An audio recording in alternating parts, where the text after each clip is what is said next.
Continuamos aquí en Noticias Caracol en Vivo. Dos de los hombres más poderosos del mundo se encontraron hoy en Alaska. Donald Trump y Vladimir Putin protagonizaron una cumbre decisiva para el futuro de Ucrania. Por supuesto, una reunión clave que vamos a entender a esta hora. Por eso saludo a Carlos Patiño, que es profesor titular de la Universidad Nacional Internacionalista, que conoce incluso, doctor Carlos Patiño, usted está adelantando un libro que tiene mucho que ver con el conflicto Ucrania-Rusia. Gracias por acompañarnos.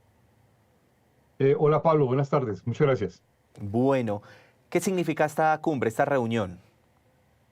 Pues Pablo, realmente es una especie de lo que uno podría denominar paz imperial, en la medida en que Donald Trump y Putin pretenden establecer el futuro de Ucrania sin invitar a Ucrania, sin que Ucrania sea parte de las conversaciones, sin que Europa, que es la otra parte afectada por la guerra, también haga parte de las conversaciones. Y adicionalmente hay una especie de quid pro quo, es decir, esto por aquello. Donald Trump comprometería a reconocer los intereses de Rusia en Ucrania a cambio de que Rusia reconozca los intereses de Estados Unidos en otras áreas del mundo. Y adicionalmente, pues hemos visto un cambio de posición de Estados Unidos bajo el gobierno de Donald Trump con respecto a lo que había sido históricamente la posición de Estados Unidos desde 1945 hasta este año, con respecto a los aliados europeos y con respecto al compromiso de la Alianza Atlántica creada en 1949.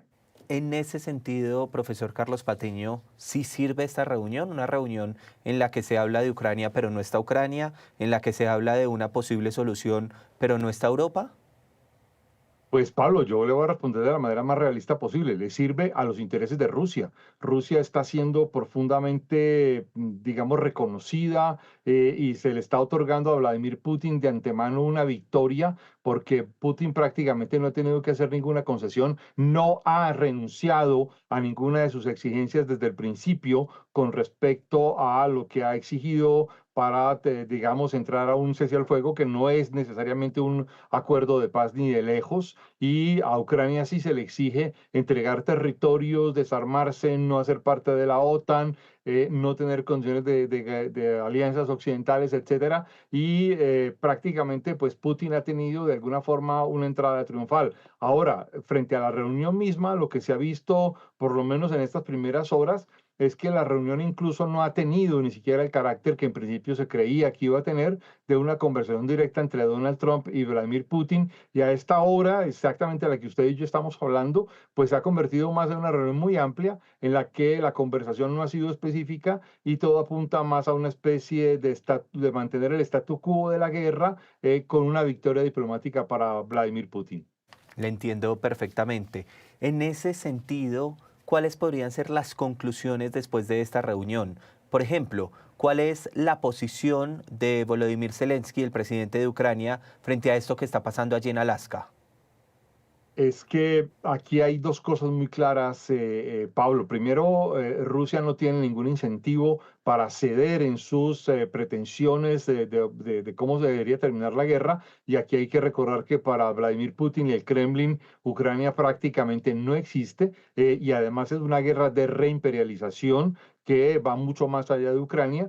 Y para Volodymyr Zelensky y Ucrania, pues no hay ninguna condición en la que puedan generar, digamos, concesiones, porque se trata de una amenaza existencial, porque el problema no se limita a un intercambio de territorios que además los ucranianos no están dispuestos a ceder, sino que se trata obviamente de lo que seguiría para Ucrania en los años posteriores frente a cualquier acuerdo, sobre todo porque no está garantizada, y quiero insistir en esto, quiero subrayarlo, el cese al fuego no garantiza el mantenimiento de la paz en Ucrania en este contexto.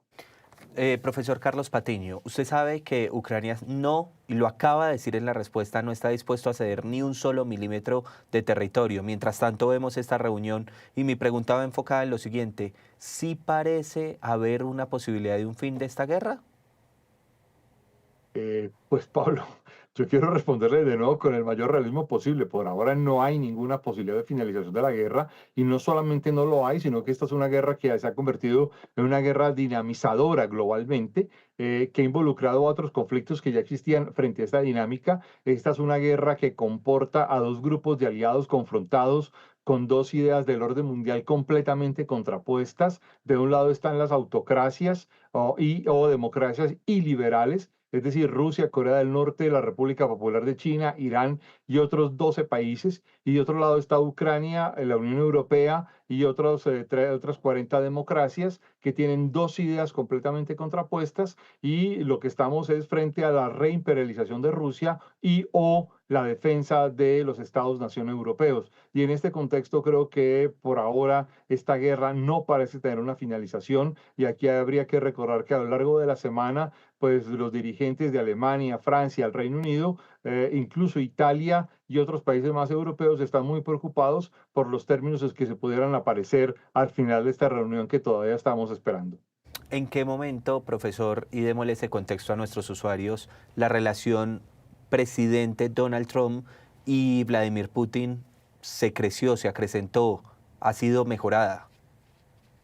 Pues esta es una relación que realmente Donald Trump ha mantenido desde sus años de comerciante, de empresario de bienes raíces, desde la década de 1980, muy cercano a muchos hombres importantes del Kremlin, muy cercana durante la década de 1990, y antes de que Donald Trump fuera presidente, pues Trump tuvo cercanía con muchos agentes del Kremlin e incluso con el mismo Vladimir Putin. Y luego, durante la primera presidencia de Donald Trump, habría que recordar que la CIA y el mismo fiscal especial Robert Mueller, pues lograron demostrar que hubo una, digamos, influencia muy importante de Rusia en las elecciones que dieron a Donald Trump la victoria en su primer mandato. Y en este segundo mandato de Donald Trump, pues Donald Trump tiene un afán muy cierto de tener una cercanía muy fuerte y muy directa con respecto a Vladimir Putin. Y en este contexto, pues estamos frente a algo que realmente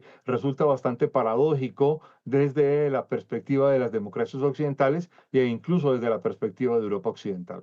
Claro, por supuesto, es algo muy difícil de leer. Yo quisiera finalizar con una pregunta, doctor Carlos Patiño, profesor. ¿A Rusia le conviene la guerra? Pues en este momento a Rusia le conviene la guerra, y esto hay que subrayarlo porque Rusia cree que está ganando la guerra en términos militares, no ha logrado derrotar a Ucrania. Y esta es otra de las características que es importante no olvidar, y es que a pesar de que Ucrania de alguna forma siga dependiendo de las ayudas militares tanto de los Estados Unidos como de la Unión Europea, en este momento Ucrania sigue conteniendo a Rusia y sigue teniendo una capacidad muy importante de evitar que Rusia se expanda. Y habría que recordar que además a lo largo de los últimos 2 meses son los países europeos los que más están aportando a la defensa de Ucrania. También es importante subrayar, Pablo, que para países como Letonia, Lituania, Estonia, Finlandia, Suecia y Polonia, la posible expansión de Rusia es una amenaza real, y la reapertura o la apertura de 2 o 3 frentes de guerra al mismo tiempo, pues para Rusia es una posibilidad real con respecto a las capacidades de defensa de Europa. Pues doctor, profesor Carlos Patiño, gracias por acompañarnos a esta hora, por ayudarnos a entender un poco la importancia de esta reunión que avanza y que por supuesto tiene los ojos del mundo puestos allí en Alaska, pero sí queda uno como con la sensación de qué podría generar esta reunión, es la pregunta que uno se hace, profesor. Sí, Pablo, yo pues no soy muy optimista, no creo que de aquí vaya a salir algo realmente muy fuerte en términos de lograr la paz en Ucrania, cosa que, insisto, es bastante difícil.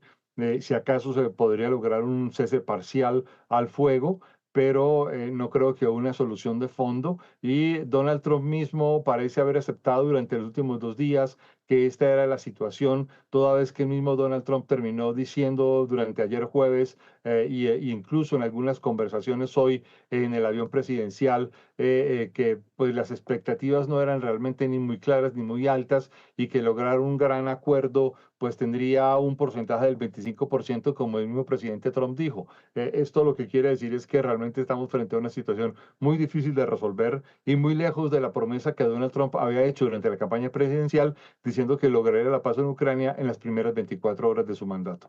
En las primeras 24 horas de su mandato y ya ustedes ven que el tiempo corre y la guerra continúa. Profesor Carlos Patiño, gracias por estos minutos.